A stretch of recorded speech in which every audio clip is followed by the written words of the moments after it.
Selamat sejahtera Dr. Rashidah, nama saya Tan Li Xuan, nomor metrik 281936.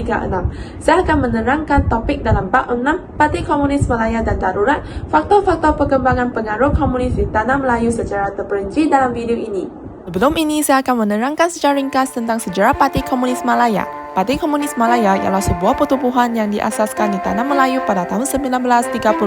Berbagai taktik dan dasar telah dilancarkan untuk mengembangkan pengaruhnya di Tanah Melayu pada tahun 1930 hingga 1960. Perkembangan pengaruh komunis di Tanah Melayu boleh dilihatkan dari segi 4 tahap. Pertama, PKM telah diharamkan oleh pihak kerajaan Inggeris pada tahun 1930 sebab saja PKM ditubuhkan.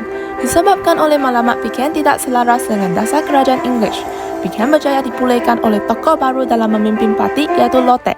Lotek telah menumbuhkan organisasi baru untuk memantapkan jentera parti serta menjalinkan hubungan dengan puak kiri dan radikal Melayu dari Kesatuan Melayu Muda. PKM berjaya berkembang dan mendapat sokongan apabila kemelesetan ekonomi dunia berlaku pada tahun 1930 dan telah menjejaskan pasaran buruh. Kegiatan mogok telah dianjurkan dalam kalangan para pekerja.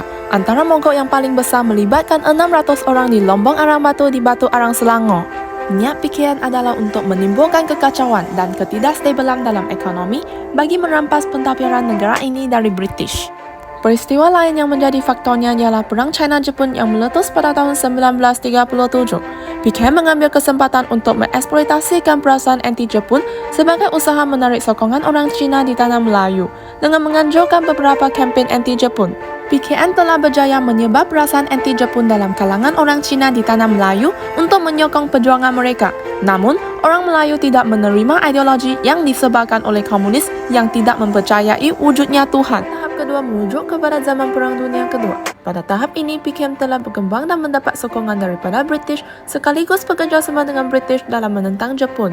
Tujuannya ialah British memerlukan angkatan perang yang kuat untuk menentang Jepun dan PKM adalah penentang Jepun terbesar dan terkuat pada masa itu. Seterusnya, PKM turut memerlukan pengiktirafan British bagi mengesahkan kewujudan dan perjuangan mereka. Hasil kerjasama tersebut telah membawa kepada penubuhan Malayan People's Anti-Japanese Army yang menentang Jepun secara gerila. PKM turut dibekalkan makanan, wang, senjata dan latihan ketenteraan. Serta pasukan Force 136 juga telah ditubuhkan oleh British untuk mendapat maklumat tentang Jepun daripada MPAJA. Hal ini menyebabkan pengaruh komunis di Tanah Melayu semakin berkembang. 3. Merujuk kepada tempoh selepas tamat Perang Dunia Kedua dan sebelum tentera British kembali semula ke Tanah Melayu. PKM telah berkembang apabila mengambil alih pemerintahan Tanah Melayu selama 14 hari dan melancarkan strategi kekerasan di negeri-negeri Melayu. MPAJA mula bertindak kejam dan membalas dendam terhadap penduduk tempatan yang dituduh bersahabat dengan Jepun. Setelah British kembali semula, Tanah Melayu telah diambil alih pentadbiran oleh British Administration Army. Pada bulan Disember 1945, MPAJA telah dibubarkan oleh British dan anggota-anggota MPAJA telah diarahkan untuk menyerahkan semula senjata kepada kerajaan.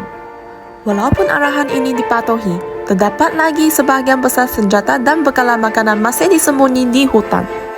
Pembubaran MPAJA tidak bermakna PKM telah memutuskan hubungan mereka sesama sendiri. Kelompok ini masih disatukan melalui MPAJA Ex-Service Comrades Association.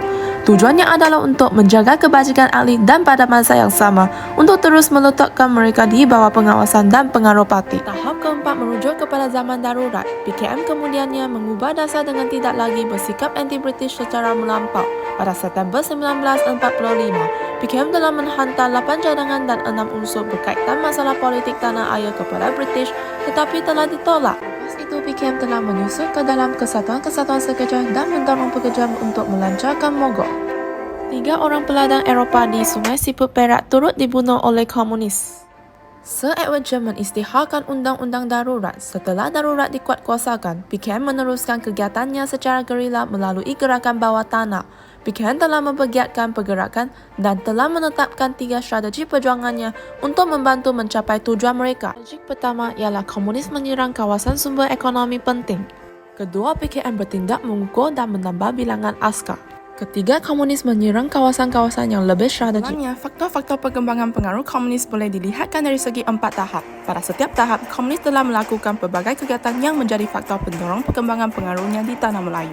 Untuk menimbulkan ketidakamanan dalam kalangan masyarakat, tetapi tindakan mereka gagal kerana rancangan Templar dan Bridge serta kerjasama kaum telah melemahkan perjuangan komunis. Sekian, terima kasih.